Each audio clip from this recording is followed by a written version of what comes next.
Assalamualaikum warahmatullahi wabarakatuh. Halo teman-teman, gimana nih kabarnya? Semoga sehat dan pastinya tetap semangat ya. Oke, pada kesempatan kali ini kita dari kelompok 2 akan mempresentasikan hasil diskusi dari kelompok kami, yaitu dengan judul Pengorganisasian Pesan-pesan Bisnis.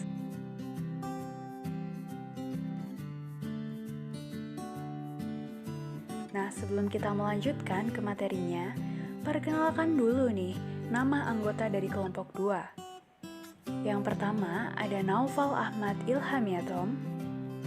Yang kedua Prilly Nadia Ananda. Yang ketiga Rifka Riryani. Yang keempat Taufik Hidayat Setia Hasanah. Yang kelima Widari Setiani Putri. Dan yang keenam saya, Wiwin Yunitasari. Nah, sebelum kita lanjut ke materi inti, kita harus tahu dulu nih, apa sih arti penting dari pengorganisasian pesan-pesan bisnis itu?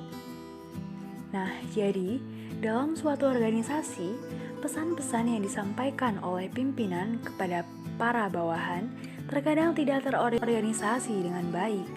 Hal ini mengakibatkan pesan-pesan yang disampaikan tidak mengenai sasaran dan bahkan hasilnya tidak sesuai dengan apa yang dikehendaki.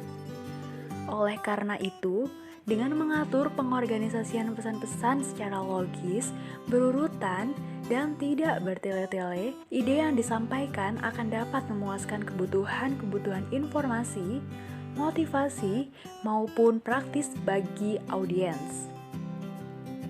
Mengorganisasi pesan-pesan secara baik adalah suatu keharusan dan menjadi tantangan bagi komunikator. Nah, setelah kita tahu arti penting dari pengorganisasian pesan-pesan bisnis, kita akan lanjut ke materi selanjutnya yang akan dijelaskan oleh rekan saya.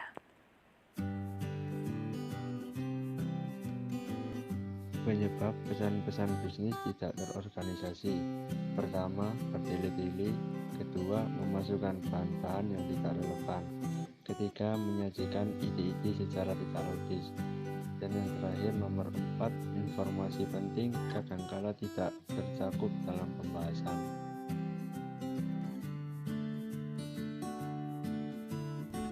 Pentingnya pengorganisasian pesan yang baik. Untuk dapat mengorganisasi pesan-pesan dengan baik, ada 4 hal yang perlu diperhatikan. 1. Subjek dan tujuan harus jelas. 2. Semua informasi harus berhubungan dengan subjek dan tujuan. 3. Ide-ide harus dikelompokkan dan disajikan dengan cara yang logis. 4. Semua informasi yang penting harus sudah tercakup. Suatu pesan yang telah dilakukan pengorganisasian dengan baik akan bermanfaat. 1. Membantu audiens memahami suatu pesan. Dengan mengemukakan poin-poin penting secara jelas, menyusun ide-ide secara logis dan runtut, serta memasukkan semua informasi yang relevan dalam pesan, maka audiens dapat dengan mudah memahami maksud dan tujuan pesan. 2. Membantu audiens menerima suatu pesan. Pengorganisasian pesan-pesan yang baik, di samping membantu audiens dalam memahami maksud pesan, juga membantu audiens untuk dapat menerima isi pesan tersebut. Misalnya, seorang konsumen mengadukan masalah pembelian suatu produk kepada manajer toko karena memperoleh jawaban yang tidak menyenangkan atau mengecewakan. 3. Menghemat waktu. Apabila suatu pesan tidak terorganisasi dengan baik, penyampaiannya akan menghabiskan waktu audiens. Salah satu tujuan pengorganisasian pesan-pesan yang baik adalah untuk menyampaikan informasi atau ide-ide yang relevan saja. Dengan hanya menyampaikan informasi yang relevan, waktu audiens akan dapat dihemat. 4. Mempermudah pekerjaan komunikator. Pengorganisasian pesan-pesan yang baik dapat membantu pekerjaan komunikator, sehingga dapat selesai dengan cepat. Hal ini merupakan faktor-faktor yang sangat penting dalam dunia bisnis agar penyelesaian pekerjaan berjalan dengan baik, cepat, dan efisien.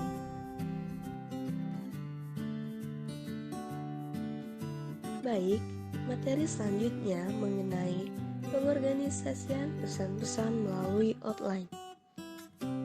Untuk mencapai pengorganisasian yang baik, diperlukan dua proses tahapan, yaitu yang pertama adalah pendefinisian dan penggolongan ide-ide.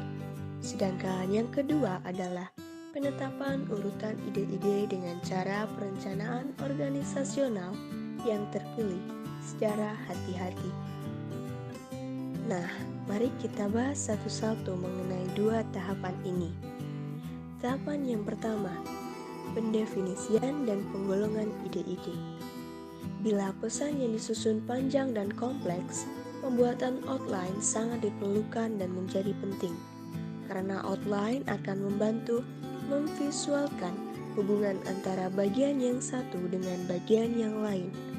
Outline akan memberikan arahan sehingga komunikator dapat menyampaikan ide-ide dengan cara yang sistematik, efisien, dan efektif.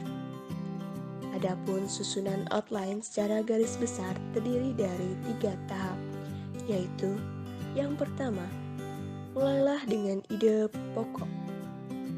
Ide pokok dapat dirangkum ke dalam 2 hal, yakni yang pertama adalah hal apa yang ingin dilakukan atau dipikirkan oleh audiens.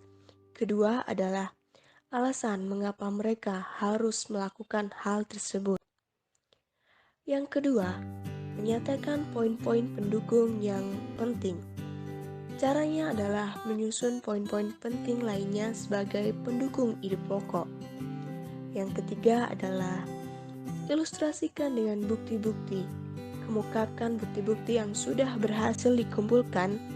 Semakin banyak bukti, semakin bagus outline yang dibuat.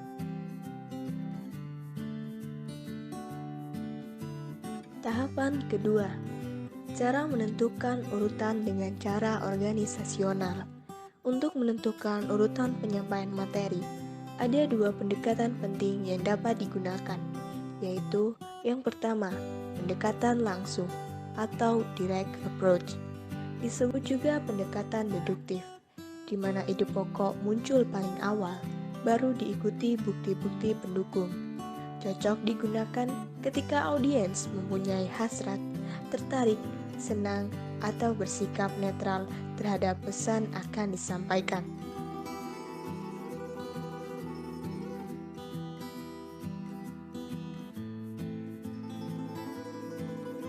Yang kedua, pendekatan tak langsung atau indirect approach. Disebut juga pendekatan induktif. Bukti-bukti muncul lebih dahulu, kemudian diikuti dengan ide pokok. Cocok digunakan ketika audiens menolak, tidak sebal, tidak tertarik, atau acuh tak acuh terhadap pesan akan disampaikan. Kedua pendekatan ini bisa digunakan untuk pesan-pesan singkat seperti memo dan surat maupun pesan-pesan formal atau panjang. Untuk menentukan pendekatan yang dapat digunakan, reaksi audiens terhadap maksud atau tujuan pesan dan tipe atau jenis pesan yang akan disampaikan dianalisis terlebih dahulu. Selain kedua pendekatan di atas, ada beberapa model untuk menentukan rencana organisasional mana yang paling cocok. Yang pertama, direct request. Jenis atau tipe pesan bisnis yang paling umum digunakan adalah penyampaian yang langsung pada poin yang dituju. Direct request dapat berbentuk surat atau memo.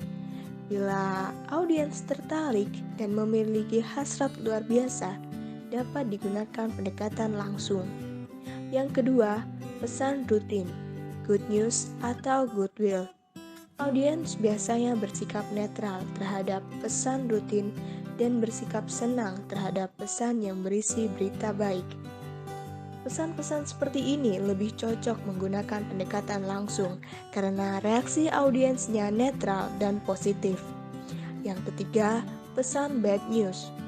Jika pesan yang diumumkan berisi berita buruk, audiens pada umumnya akan kecewa atau tidak senang mendengarnya. Oleh karena itu, pendekatan yang dapat diterapkan adalah pendekatan tak langsung. Yang keempat, pesan persuasi. Bila audiens benar-benar sangat tidak tertarik terhadap pesan yang disampaikan, maka pesan persuasi dengan pendekatan tak langsung dapat digunakan. Kebanyakan pesan-pesan singkat dapat menggunakan salah satu dari keempat dasar rencana organisasional. Tapi untuk pesan yang lebih panjang, seperti laporan atau presentasi, diperlukan pola yang lebih kompleks. Materi selanjutnya akan disampaikan oleh rekan saya. Keterampilan merevisi pesan-pesan bisnis. Menulis pesan-pesan bisnis sangatlah berbeda dan tidak semudah menulis pesan-pesan yang bersifat pribadi. Maka dari itu, dalam menulis surat-surat bisnis yang baik diperlukan proses pemikiran dan tenaga serta waktu yang cukup. Keterampilan dalam merevisi pesan-pesan bisnis sangat diperlukan oleh para pelaku bisnis agar maksud dan tujuan yang dikehendaki bisa sesuai dengan apa yang direncanakan. Pemilihan kata yang tepat dan pengembangan paragraf yang efektif sangat diperlukan dalam pembuatan revisi pesan-pesan bisnis yang efektif. Beberapa hal yang harus ditelah ulang adalah isi maupun pengorganisasiannya, gaya bahasa, susunan bahasanya, serta format penulisannya. Untuk penggunaan kata, hendaknya memilih kata yang sudah dikenal serta menghindari kata-kata yang bermakna ganda.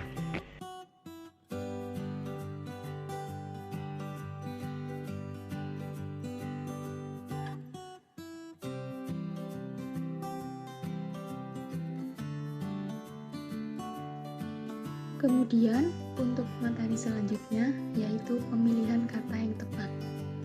Pemilihan kata dalam penyampaian pesan-pesan bisnis kepada audiens sangat penting. Penggunaan kata asing yang sukar dimengerti adalah suatu pemborosan. Agar suatu komunikasi dapat tercapai maksudnya, maka perlu diperhatikan hal-hal sebagai berikut. Yang pertama, pilihlah kata yang sudah familiar. Diperlukan suatu analisis dari audiens, terutama untuk mengetahui latar belakang pendidikan dan pengalaman audiens. Pemahaman yang baik terhadap audiens tentu akan memberikan pengaruh yang baik pula bagi proses penyampaian pesan-pesan bisnis. Yang kedua, yaitu pilihlah kata-kata yang singkat. Kata-kata yang singkat selain efisien, juga mudah dipahami oleh audiens. Tetapi, kita juga harus memperhatikan kaidah penulisan bahasa yang baik dan benar. Dan yang terakhir, yaitu hindarilah kata-kata yang bermakna ganda. Penggunaan kata-kata tersebut tentu akan mengakibatkan penafsiran yang bermacam-macam. Hal ini dapat mengakibatkan tidak tercapainya maksud dari pesan-pesan bisnis.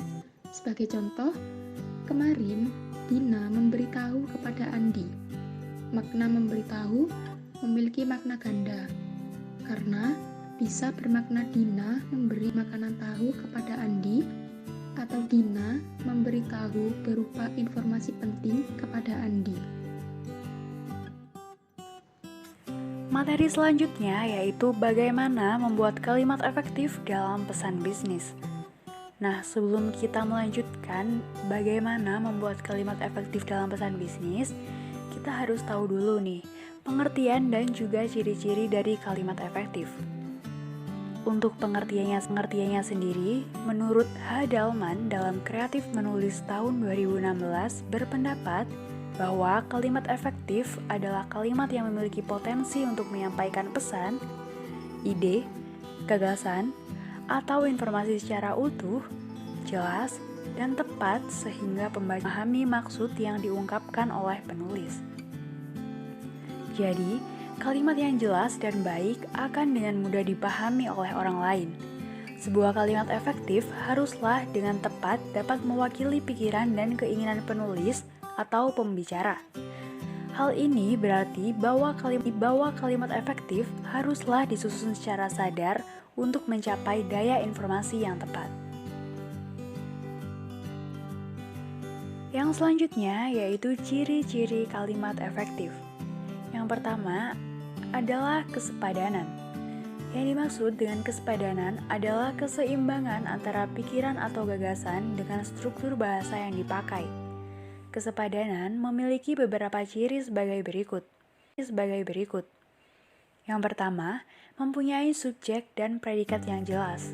Kejelasan subjek dan predikat suatu kalimat dapat dilakukan dengan menghindari penggunaan kata depan. Dan yang kedua, beberapa kata penghubung intrakalimat tidak digunakan dalam kalimat tunggal. Kemudian yang kedua yaitu keparalelan. Yang dimaksud dengan keparalelan adalah kesamaan atau kesejajaran bentuk kata yang digunakan dalam kalimat itu. Artinya, jika bentuk pertama menggunakan ungkapan nominal, maka bentuk kedua dan seterusnya hendaknya juga menggunakan bentuk nominal. Dan sebaliknya, jika yang pertama menggunakan bentuk verbal, hendaknya yang kedua dan seterusnya juga menggunakan bentuk verbal. Kemudian ciri yang ketiga yaitu kehematan. Yang dimaksud dengan kehematan dalam kalimat efektif adalah menghindari frase atau bentuk lain yang tidak perlu, sejauh tidak menyalahi kaidah tata bahasa dan tidak mengubah makna. Penghematan dapat dilakukan sebagai berikut. Yang pertama, hindari penggunaan subjek yang tidak diperlukan. Yang kedua, hindari penggunaan subordinat kata. Yang ketiga, hindari kesinoniman dalam satu kalimat. Dan yang keempat, hindari penjamakan kata-kata yang sudah berbentuk jamak. Selanjutnya, ciri yang keempat yaitu kepaduan. Kepaduan dalam kalimat efektif dimaksudkan sebagai kepaduan pernyataan dalam kalimat itu, sehingga informasi yang disampaikan tidak terpecah-pecah. Berikut ini merupakan ciri-ciri dari kalimat yang padu. Yang pertama, kalimat yang padu tidak bertele-tele. Oleh karena itu, hindari penggunaan kalimat yang panjang dan bertele-tele. Yang kedua, kalimat yang padu menggunakan pola aspek, agen, verba secara tertib dalam kalimat-kalimat yang berpredikat personal. Dan yang ketiga, kalimat yang padu tidak perlu menyisipkan sebuah kata di antara predikat kata kerja transiti dan objek penderita. Dan untuk ciri yang terakhir yaitu kelogisan. Yang dimaksud dengan kelogisan adalah ide yang ada dalam kalimat itu dapat diterima oleh akal dan sesuai dengan ejaan yang berlaku. Nah, setelah kita mengetahui pengertian dan ciri-ciri dari kalimat efektif, berikut adalah cara membuat kalimat efektif dalam pesan bisnis. Yang pertama yaitu menentukan unsur kalimat dengan lengkap dan tepat. Unsur tersebut antara lain subjek, predikat, objek, atau keterangan. Yang kedua, kalimat yang disusun harus memiliki keseimbangan atau kesepadanan yang sistematis antara pikiran atau gagasan dengan struktur bahasa yang dipakai. Beberapa di antaranya yaitu seperti memiliki kejelasan antara subjek dan predikatnya, tidak memiliki subjek yang ganda, beberapa kata penghubung intrakalimat seperti sehingga, dan, atau, lalu, kemudian, sedangkan, bahkan, tidak digunakan pada kalimat tunggal. Yang ketiga yaitu pilihlah kata yang tepat, singkat, padu, dan tidak bertele-tele. Kalimat efektif menghindari penggunaan kata, frase, atau bentuk lain yang tidak perlu, tetapi tidak menyalahi kaidah tata bahasa dan tidak mengubah makna. Untuk menjadikan kalimat yang efektif dan tidak bertele-tele dapat dilakukan beberapa cara seperti berikut. Yang pertama, menghindari pengulangan subjek yang tidak diperlukan. Yang kedua, menghindari kesinoniman dalam satu kalimat. Yang ketiga, menghindari penjamakan kata-kata yang sudah berbentuk jamak. Yang keempat, menghindari kalimat bermakna ganda. Kemudian cara yang keempat yaitu kalimat yang disusun memuat ide atau gagasan yang dapat diterima oleh akal atau logis sesuai dengan ejaan yang berlaku. Dan yang kelima yaitu kalimat yang disusun harus memiliki ide pokok atau informasi yang dapat tersampaikan dengan jelas.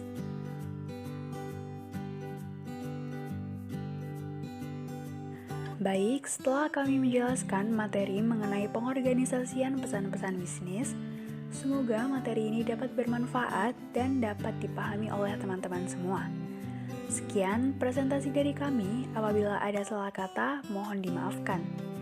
Kami kelompok 2 pamit undur diri. Terima kasih. Wassalamualaikum warahmatullahi wabarakatuh.